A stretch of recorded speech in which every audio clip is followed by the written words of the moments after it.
Now from WPTV, this is News Channel 5 at 5:30. Car break-ins, locker invasions. That's the crime trend tonight at a local gym in South County. News Channel 5's Miranda Christian discovered police have an important lead that you, our viewers, need to see. Take a look at these surveillance pictures. Police in Delray Beach say they're prime suspects in a stolen purse case at a Delray Beach gym. Police say when the woman left LA Fitness and got back to the car, she noticed her door handle had been messed with. You can see one suspect has a crazy hairstyle, another has style jeans, and the last one has a Nike shirt. Police say they broke into the woman's car, took her purse, and within hours used the credit cards at a Target in Deerfield Beach, racking up over $3,000 in charges. So this is a different type of car burglar. Often we see people who are just trying unlocked doors. Delray Beach police spokeswoman Danielle Michella told me car break-ins and locker room thefts are on the rise. Put a lock on our locker. We make sure that our car doors are closed. There is an alarm on the car, so if anybody toys with it, of course, it's going to make noise. Bob and Lori Backner haven't had any problems so far. Either we're lucky or that's just the way things are. We go to the gym, we go to pick up our child from daycare, and we think no one's watching. So police say everyone should change their habits. Don't leave your valuables in the car, even if you lock it. Be safe, be cool, and be smart. And again, take another look at these men wanted by police. So if you have any information or know who those suspects are, you can contact the Delray Beach Police. Reporting in Delray Beach, I'm Miranda Christian, WPTV News Channel 5. Now, we have posted their pictures right here on our Facebook page for you. You can share this and try to help police catch these criminals. All right, we are looking at a windy evening. Temperatures cooling off slowly tonight, but the winds are 25 and 30 miles an hour, and you can see it's causing some rough conditions along the Intracoastal and even higher waves out in the ocean. Small craft advisory continues, and the winds stay up overnight and Friday and Saturday and part of Sunday, too. Off and on cloudy periods. The rain is held off today, though, and current temperatures are 70s along the coastline. We're starting to see some 60s back around the lake now. 66 in Bohokie, and we're in the 60s across Okeechobee, and high 60s around Fort Pierce and Vero Beach. Heading out tonight, the only real issue is the wind. The rain holds off. We'll see a little bit of cloud cover come in, and those northeast winds stay up tomorrow. 25, 30-mile-an-hour wind gusts still possible. I'll have your forecast through the weekend and our next rainmaker coming up. All right, Steve, thank you. We are following breaking news from Capitol Hill right now where there's a lot of discussion on immigration reform. Specifically, over the last few minutes, we're getting word from Capitol Hill that the Trump administration's plan for immigration reform will now contain a path to citizenship for up to 1.8 million people who came to this nation illegally with their parents. This plan for Dreamers is all part of a package that includes $25 billion for a border wall. No reaction right now yet from Democrats, but a lot of discussion right now on the Hill. Will bring you any more developments on this subject matter as soon as we get it. Michael. Jay, thank you. We are following breaking news at the live desk. A small plane crashed in Marathon and caught on fire. 4 people were aboard, 3 airlifted to a Miami hospital. Their conditions not yet known at this time, nor their names or where they live. We just did learn, though, that one of the passengers was able to tell investigators the plane appeared to have been caught by a gust of wind during attempted takeoff. So that's just coming into us, and that forced it into a tree line. FHP is investigating. Developing out of Broward County tonight, hundreds of students were evacuated after bomb threats were called into 3 schools, an elementary, middle, and high school. All 3 were threatened. People living near these schools, they couldn't return home while police were investigating this. They gave the all clear just after 1 o'clock this afternoon. Investigators have not elaborated on exactly how the calls came in. Right now, Haines City police are searching for this man, Armando Diaz Cruz. Police say he crashed his car and then left 2 injured children to fend for themselves. They say Cruz plowed through a stop sign and into another car. The vehicle rolled, ejecting his 6-year-old stepdaughter. She is recovering in a hospital right now. His 13-year-old stepdaughter and the other driver both suffered minor injuries. A mailman charged with sexual assault on a teenager tonight. The Palm Beach Post is reporting 50-year-old 23-year-old Mark Chappelle is accused of sexually assaulting a 15-year-old at an apartment complex swimming pool. According to this report, Chappelle was the assigned mail carrier in that teenager's neighborhood. He worked apparently for the U.S. Postal Service for more than 20 years. It's not clear right now whether he is still employed. Chappelle is out of jail tonight on $25,000 bond. There's some new information tonight in the case against a teen accused of brutally murdering his grandmother. Today, 15-year-old Logan Mott appeared in a Jacksonville courtroom. He waived his right to a speedy trial. Mott is charged with second-degree murder. Police say he stabbed his 53-year-old grandmother to death. He hid her body, stole her car, and tried to run to Canada. He was arrested in New York days after Thanksgiving. His next pre-trial hearing is set for March. Well, two men are on trial for the murder of a man. The victim likely made a decision that cost him his life. News Channel 5's Sabira Rayford is live at the Palm Beach County Courthouse with today's developments. Sabira. Today, the defense painted Gustavo Cabral as a strong MMA fighter who could have fought back when he was kidnapped. But his wife told me that they were taught not to fight back growing up in Brazil when they are in danger. For Cristiane Rezende, seeing her husband's picture isn't easy. You recognize those as being your husband? Yes. But then again, the mother of two says the last 4 years of her life have been rough. The first thing my son asked me if his dad took the phone to do a FaceTime with him to the sky. And I said, no, he didn't. But Mom, we never gonna see him again. I said, no, we never gonna see him again. In December of 2013, police say Gustavo Cabral responded to a Backpage ad to meet an escort at Motel 8 in Pompano. When he got there, two men, Jeff D. Jones and Ilmar Christoph, kidnapped him and took him to a vacant home in Lake Worth, where detectives say they eventually shot him to death. Well, it was Jeff D. and Ilmar. They were both telling me to, post that night. Coral Bensheiman posted the ad. The defense questioned why she, Jones, and Christoph chose Cabral. She responded saying he responded to the ad and showed up to the motel. I mean, there was no plan at first until he came in. 3 months ago, a judge sentenced Bensheiman to 10 years in prison plus 5 years of probation after she pleaded guilty to kidnapping and robbery counts. Congratulations on completion. In court, jurors watched the 2-hour video of detectives interviewing Joseph, who was charged with first-degree murder with a firearm. I'm not shooting. I said you're alive to tell you you saw the actual shooting. What I just told you was nobody. Now, closing arguments are expected to begin tomorrow. If convicted, the state attorney's office will go after the death penalty. As for Christoph, it's his trial is expected to begin soon. We're live in West Palm Beach. Sabira Rayford, WPTV News Channel 5. Well, the University of Alabama may be the official college football national champion, but today the undefeated University of Central Florida got a special award from Governor Rick Scott.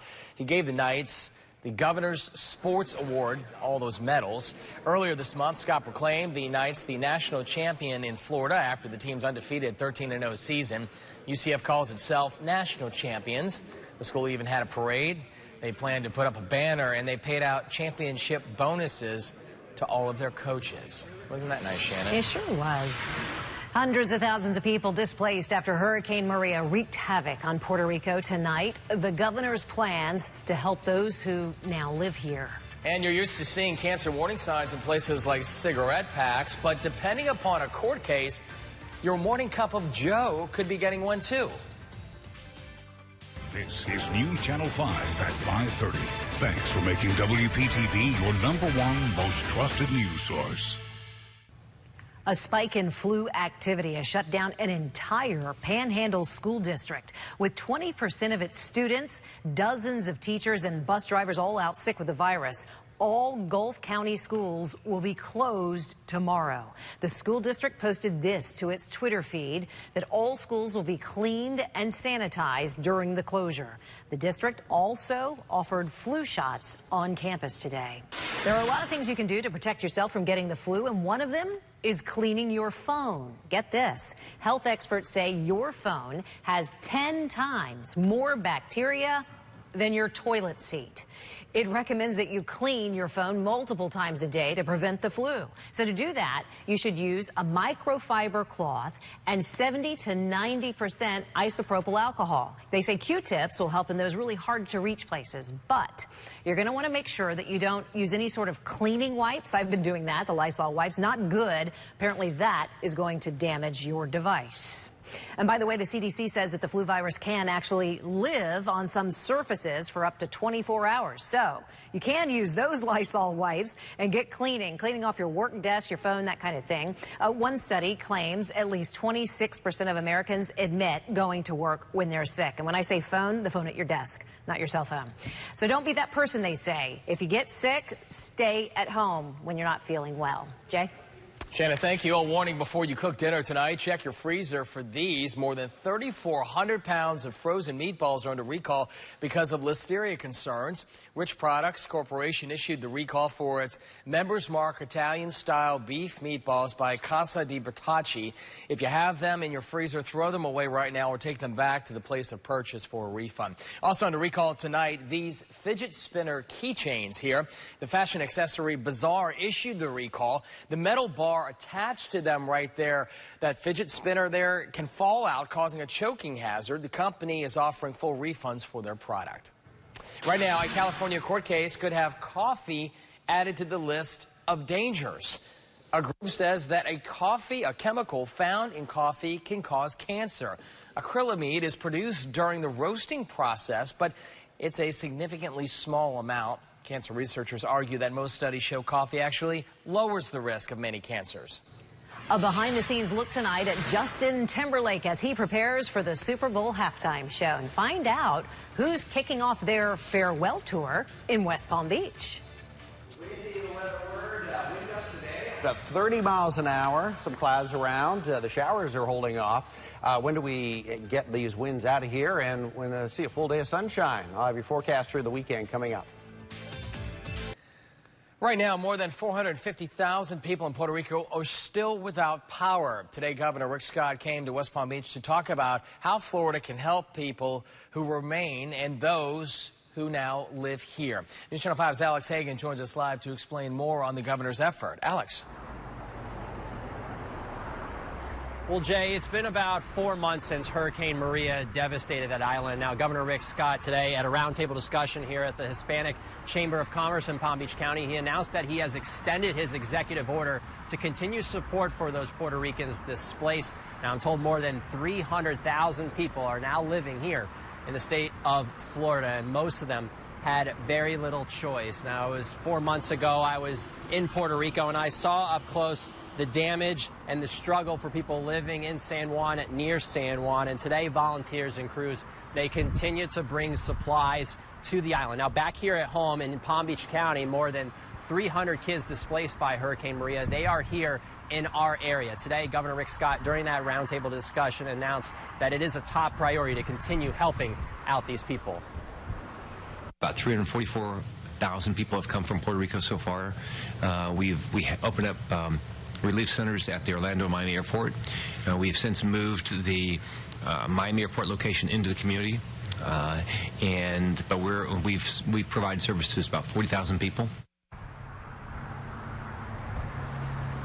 Now, Florida still has an agreement with FEMA to continue to help those displaced, those 300,000 people displaced by Hurricane Maria. Reporting live in West Palm Beach, Alex Hagan, WPTV, News Channel 5. Back at the live desk, we're following a developing story out of Orange Park. An Amtrak train hit and killed a high school student this morning. Investigators say the student was crossing the tracks around 7:30 this morning. Not yet released any details. What we do know is that the Florida Highway Patrol and the Clay County Sheriff's Office are both investigating this latest tragedy. Shannon? Michael, thank you. New information tonight about the Orlando daycare, where a toddler died after being left in a hot van for almost 12 hours. Little Miracles Academy is now closed for good. A final order from the Department of Children and Families argued that the center was negligent and had problems well before the 3-year-old's death last summer. Those issues included not properly keeping logs that are meant to prevent kids from being left behind in the first place. A daycare van driver, you may remember, is charged with aggravated manslaughter in the child's death. After a drunken scene at a Palm Beach hotel, the state attorney's office officially filed 6 charges against one of the stars of Real Housewives of New York. Reports indicate Luann de Lesseps was drunk, refused to leave a hotel room, and then threatened to assault an officer. It allegedly happened at the Colony Hotel just before Christmas. De Lesseps pled not guilty at her initial arraignment. She also posted on her Instagram that she will be going to rehab. Southern rock icons Leonard Skinner will kick off their final tour in West Palm Beach more than 40 years after the band's debut album was released. The Rock and Roll Hall of Famers announced today that their farewell tour will also feature Kid Rock, Hank Williams Jr., among other bands. Tickets go on sale February 2nd. The concert is May 4th. Choreographically, if I'm coming well, the countdown is on, and Justin Timberlake giving some fans today a behind-the-scenes sneak peek as he prepares for his big halftime show at the Super Bowl. It's the second in a series of released videos highlighting JT's rehearsals and choreography. This is the first time he's performing at the Super Bowl since the infamous wardrobe malfunction with Janet Jackson in 2009. How can we all forget, right? Remember, News Channel 5 is your home for the Super Bowl on February 4th. It's fascinating to watch the behind the scenes like that, and then the grand stage that is the Super Bowl and how it comes to life on that. It's always impressive. It's unbelievable what they do and the preparation for it, and it's, what, 15 minutes they have out there? I know. Pretty impressive. Stage time, I guess that's a long time to fill, though. Can you imagine having to dance at that rate for 15 minutes and that much energy? I was just in the world. I was actually on YouTube watching some of the shows from last year, the last couple of years. It is impressive what they do. Yeah, they make it look easy. They do. Yeah. All right. And you do too, Steve. Yes, oh, yeah, thanks. Well, maybe not today, because we've got some little nasty weather coming in with these winds off the ocean. Northeast winds, 25, 30-mile-an-hour wind gusts today, blowing those palm fronds around and, again, blowing the cars around on 95 and the turnpike. So hold on to that steering wheel. We have temperatures that are relatively mild for this time of year. We're in the low 70s, but starting to see some 60s around Okeechobee and the northern Treasure Coast. And those winds stay up overnight and Friday and Saturday, and they drop a little bit on Sunday, but not much. It'll be partly cloudy tonight. There are a few clouds out there. We are looking at some clearing off and on, but it'll be mild and it'll be windy. Northeast and east winds stay with us into the weekend. Overnight lows, quite a wide range here. Will be 50s around Belglade, Pahokee, and will be 60s at the coastline. And it's such a wide range because we have the wind coming in off the ocean. So the ocean temperatures are much warmer than even these overnight lows temperatures, and that modified air just doesn't have a chance to get back all the way to the lake. Now here's the wind forecast. There's tomorrow around the noon hour, still 20, 25-mile-an-hour wind gusts. On Saturday, about the same. Maybe drop a couple of miles an hour, and it does drop to about 15 to 20 on Sunday. So small craft advisory is in effect through Sunday morning, and it could continue into Sunday afternoon, too. As far as the clouds, it's not everywhere, but we'll see a few clouds come in along the coastline through Friday. There's a chance for a shower. If you run into any kind of rainfall, it's not going to last very long. It's just a quick-moving shower along the coastal breeze. And our daytime highs are, well, we're about where we should be tomorrow at 75. We're almost 80 on Sunday. We cool off a little bit on Monday and a big drop in our temperatures Tuesday as the next front slides through. So here's the timing. So windy. The reason for that wind is that high that's moving off the Carolina coastline. And here comes our next rainmaker. So this is Sunday about noon, and it is still in the Gulf. Late Sunday, early Monday, it swings through our area. And it does look like it bumps up our chances for rainfall and even a couple of thunderstorms late Sunday in the evening and maybe even past midnight into early Monday. Small craft advisory for boaters 7 to 10. I wish I could tell you it was going to improve, but the next few days will be very bumpy and rip currents will be around too. Treacherous ocean conditions out there. 65 overnight, some 50s inland, partly cloudy and windy. Windy tomorrow to 75. With a mix of sun and clouds and low rain chances tomorrow and Saturday. Late Sunday, especially Sunday evening and overnight, we will see some showers and storms, and some of those showers into early Monday, clearing and sunny and much colder for Tuesday. All right, Steve, thank you. Well, here's one of those only in Florida stories, a horse chase in Pasco County. Have a look. Can you stop? Please? Hysterical. The sheriff's office shared this video. One of their deputies saw this horse just running down the street and called for backup. They eventually got the horse to a safer area away from rushing traffic. The owners were tracked down and then reunited with their runaway. I love how he just pulls up. Please? Try. Let's try and slow down here. Good thing he had his dash cam, running, right. so he could, he said, I asked him to pull over, and he, No response, just didn't listen. had its mind on where it was going. So the horse got back to owners. All was good in the end. Well. Still to come here on News Channel 5 at 5:30, Apple introduces its new smart home assistant. But before you buy, we are finding out how it ranks among the others.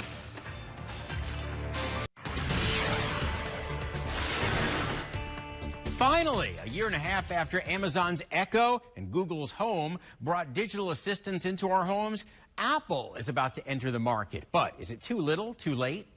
Apple's new HomePod goes on sale in a couple of weeks on February 9th. It's the long-delayed answer to the question, Alexa?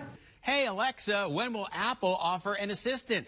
Tech sites say it will appeal to people who live in the Apple universe, plugged into their iPhones, Apple TV, and MacBooks all day, and who are not big Amazon or Google fans. Well, the pros, great sound quality, reviews say, easy pairing with iPhones, and best of all, you can call it Siri. The cons, the high price tag, $349. That's a lot when you can buy an Amazon Echo Dot for just $50. One other concern, buying Apple's HomePod now is like buying the first iPhone or the first Apple Watch. There will inevitably be some glitches that Apple will correct with its second version next year. But if you love all things Apple, give it a look. And as always, don't waste your money. I'm John Matteries, WPTV News Channel 5.